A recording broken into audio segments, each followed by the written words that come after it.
Yes, everyone, good morning. Ohayou gozaimasu. Another video here from the Tokyo real estate man.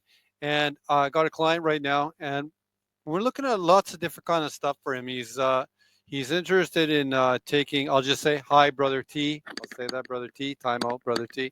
Uh, he's interested in sort of dipping his, or getting, what do you say, you dip your toe in, you know what I mean? You're not ready to jump. I think he'd kind of like, from our conversations, he'd kind of like to jump in, but like anything else, he just like to be cautious and careful and see what he's getting into.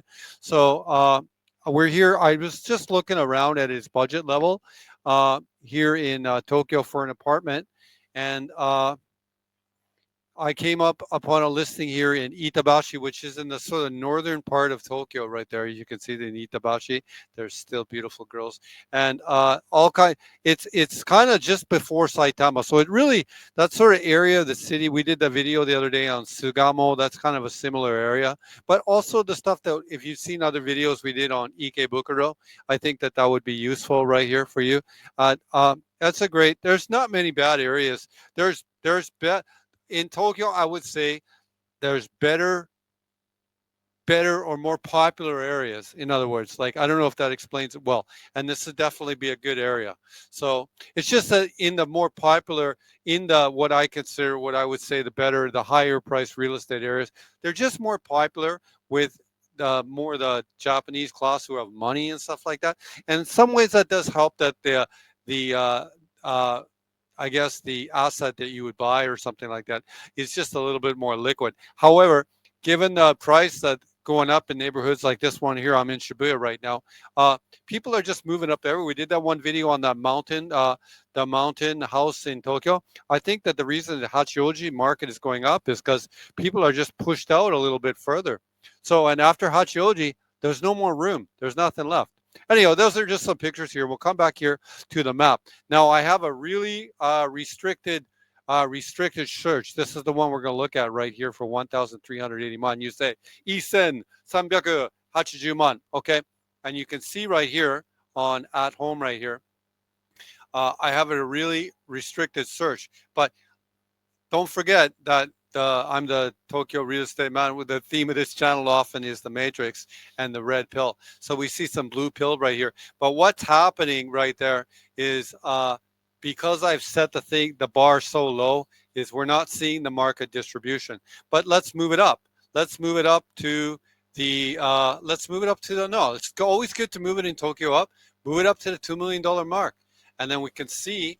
We'll still come back to this one particular sample in the market, but we can see there, we don't see anything 2 million though, do we? But we see a really good distribution. And this kind of really reflects about my comments that I just said, that there's some areas that are more popular with the money class. And this is not one of them. However, don't think that these places are cheap. These aren't houses. These are apartments. So if we were to go let's try to pick a sample in this market that's the highest one up. It's going to be this, maybe this. Let's randomly, I'm just going to pick that orange one right there. And that's a place for 6,389, which is $630,000 Canadian. Okay, we'll come here to this green one. This is going to be like 500 then. Right, yeah, I'm right. There you go. Okay, so 3 LDK, 68 meters, 50 or 5,300. So then you can see how this is really like attractive for like a family who wants to live in Tokyo. You get a three-bedroom apartment. And let's crack it open, and have a look at it. Then, they can their mortgage payment on this is going to be $600 a month. It just makes sense, and like it looks like it's been all sort of refurbished right there. It looks pretty nice to me. And I mean, it's not the fanciest building, but yeah, something like this is going to move because it's all move-in ready. And I'm gonna say it like, oh, Tokyo real estate man, you're gonna piss people off. The wives and the girls are gonna like it because it's nice. It's nice on the first day. Like I've bought units before and dragged my wife into like doing my refurbishments and that, and I've had to deal with the headache of it all. But like this is nice. But you can see them And this is kind of on the upper side of we can even, there must be some other houses in this neighborhood. We're looking at apartments here today. So, but you can see that the one that we're going to look here is 138 mon, and this one is 500 and 500 and or 5,380 mon.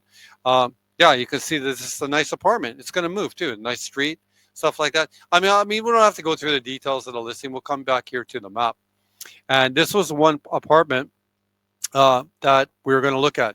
And I on just a little note, by the way, that really makes me happy when I look at all this.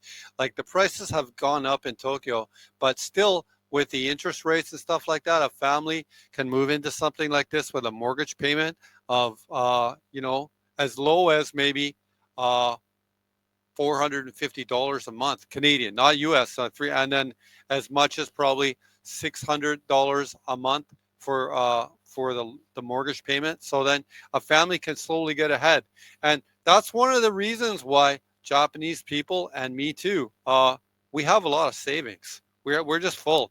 We're full of savings. There's just because of families and situations like this. Okay, anyhow, let's cut over here to the meat here of the video, and this is the building right here. Okay, well look, I haven't looked at the total details of everything here, but I liked it for this customer because this customer was thinking he could live in Japan for perhaps 6 months a year, and it's in good enough a location.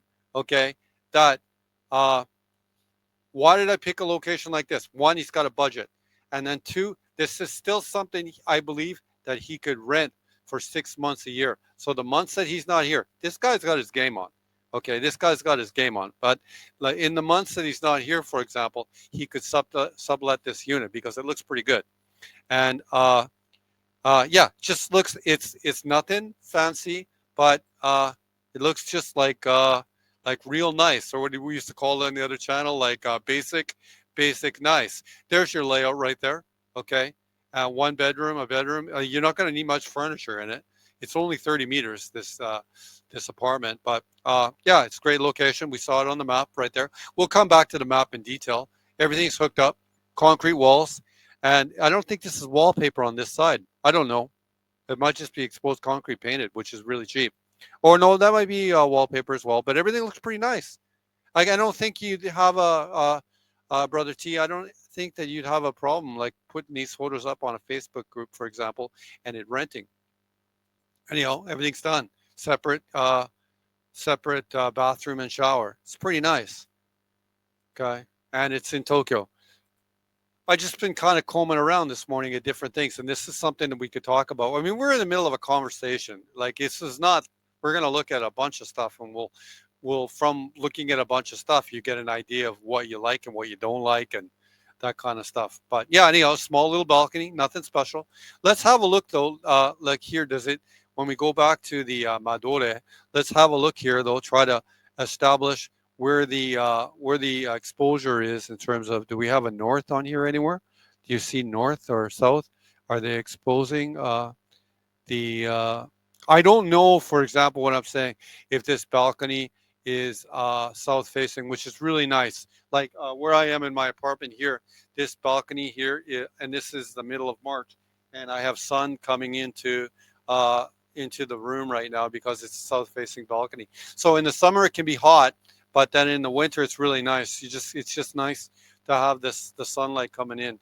And most buildings in Japan built with that are built with that in mind. So I'm guessing that these designers, when they built this building, for example, I can't really tell from this picture where the direction of the sun. I guess it's coming from the back of the building right here, right?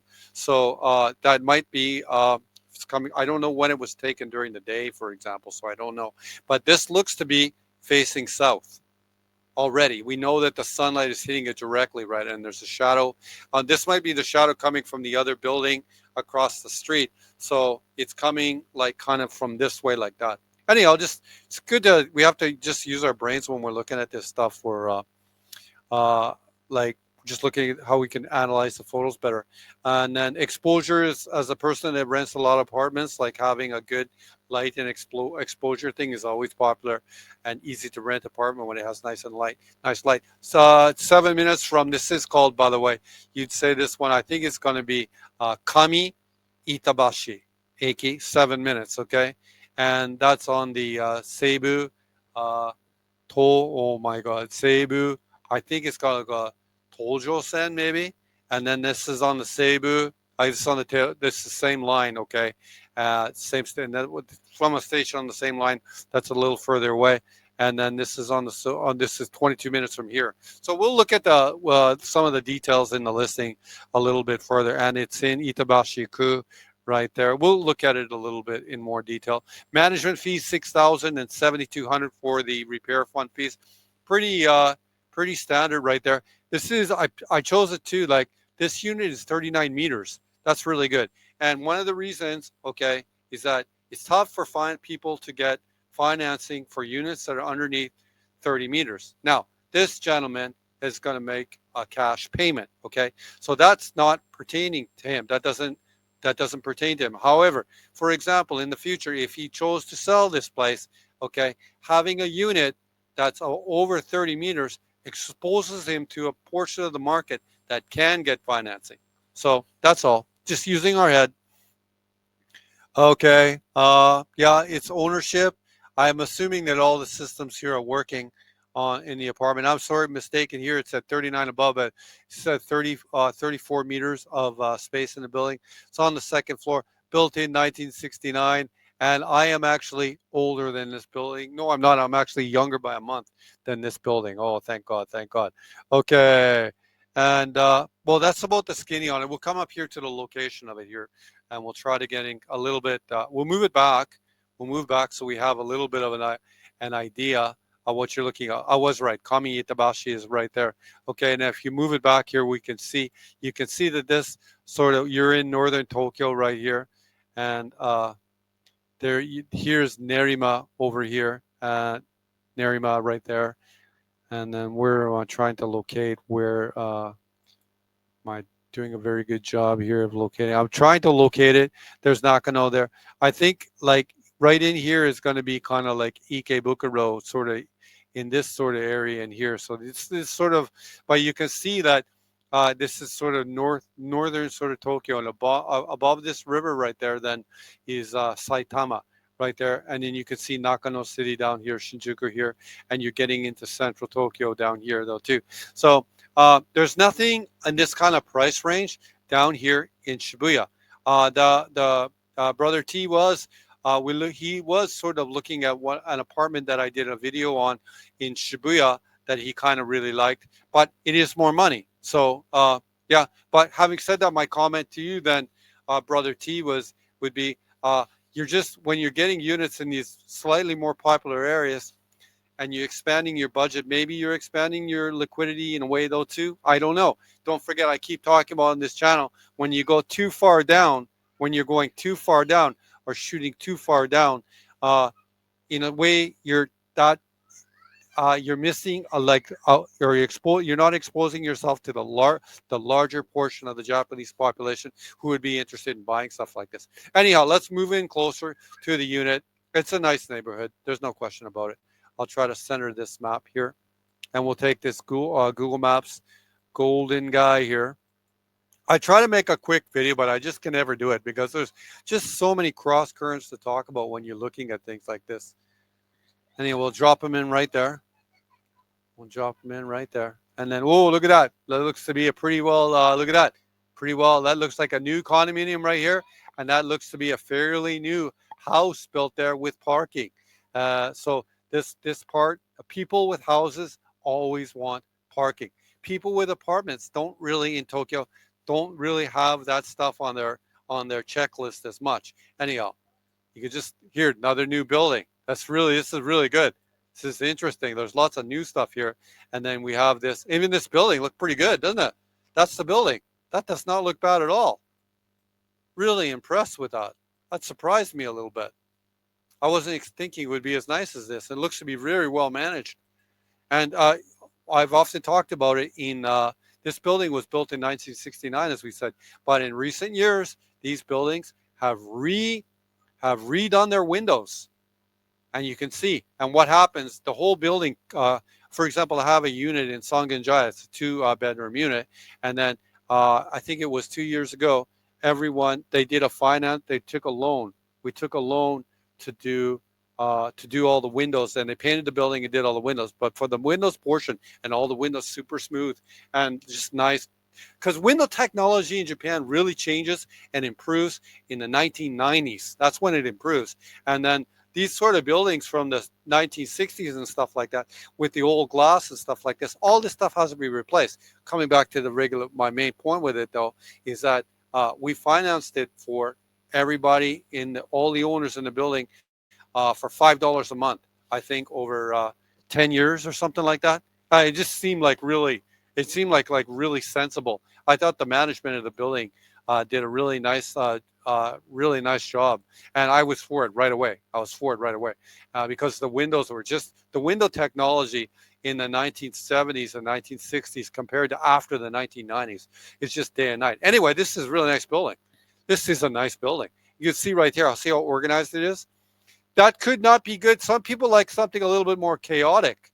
Okay, but most buildings in this Japan are going to be like this. I do own one unit in a kind of a chaotic building, and that's kind of good. And I went to see an apartment, Lions Mansion in Akasaka the other day, which is in a bit of a chaotic building, which is kind of good too. But this is a really well managed building, and you think that there would be like you could hold on to this unit, keep it, or you could sell it. You could think.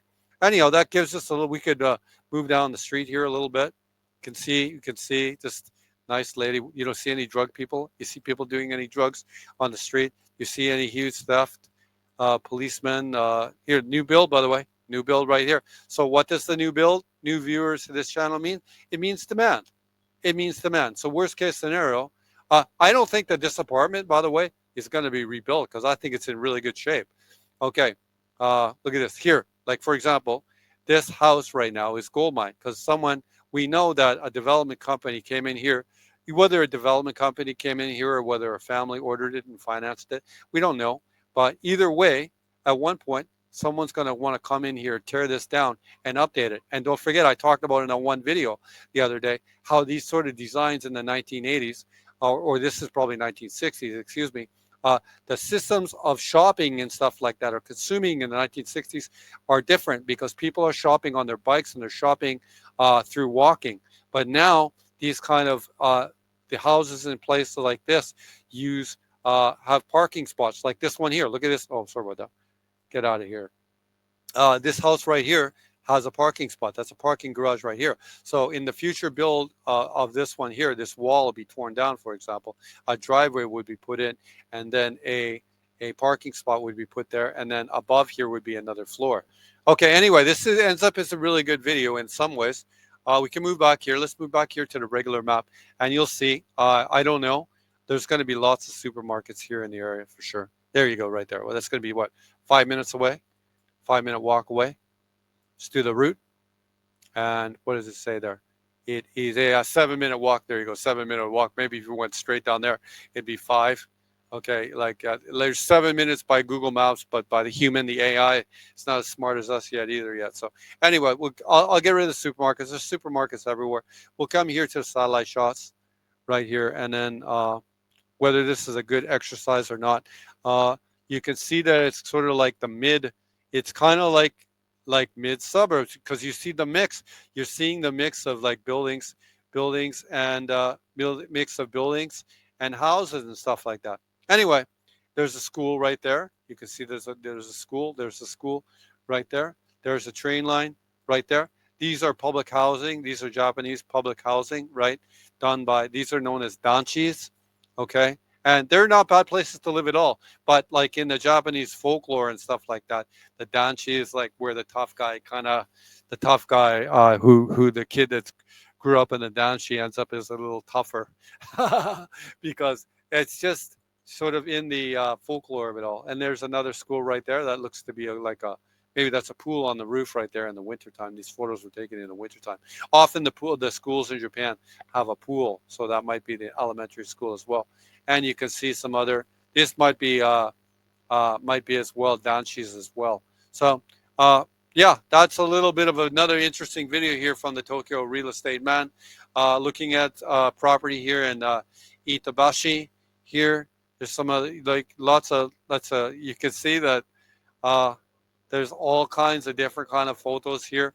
And one nice thing about it is you can see that there's not many foreign people here. Like it really isn't on that course of what the foreign tourists are doing here, which is Shibuya, Shinjuku, Harajuku, Ueno, Akihabara, go to Kyoto, or go to Kanezawa, or go to what's that place in the wintertime, Hakuba in Nagano. It's really not on that. That's my favorite picture. It's not on that. It's not on that sort of course. Anyway, you can see when you when it's raining in Japan. This is Harajuku. Actually, I don't know what's here. This is Harajuku. Yeah, this is Takeshi Todori. Oh my God, what are you doing, man? That's Harajuku. Uh, there was a train video at the top of the Tokyo real estate, man. I just love the trains. So we're gonna come back to a train video. Anyway, this is a good, like this is a cool video. This really lets you know the character of the high street or the shopping street, the Shoten guy. It says Itabashi Tokyo, and you can see it's like it's great. It's great. Everything organized. The trains are running. It's great. It's great. I got to see my little train picture. Anyway, another really video here from the Tokyo real estate man. Uh, if you're interested in property in Japan, you can always come here to my Instagram. I think I put one of my video up there today. I'll just have to update this right here. Uh, you can come here to my Instagram, verifies Tokyo Real Estate Man website, and give me a DM there. There's a little video I did there on Shimo Kitazawa. You can go there. And this is a little lady who makes ramen in the station. In the station, I had some ramen in the station the other day. Anyway, you can DM me there. Tokyo Real Estate Man website is the Instagram, or Shibuya Republic. Feeling that this seems to be working. People have figured it out. They just come to Tokyo Real Estate Man website. I love that website. Only not even I can screw that up. And then there's a contact box. I don't know if it's working. So just come here and give me a straight email and I'll get back to you. Anyways, another video here from the Tokyo Real Estate Man. Hope this video was useful for you. いつもこのチャンネル見てる皆様ありがとうございます。この動画でここでもう終わりです。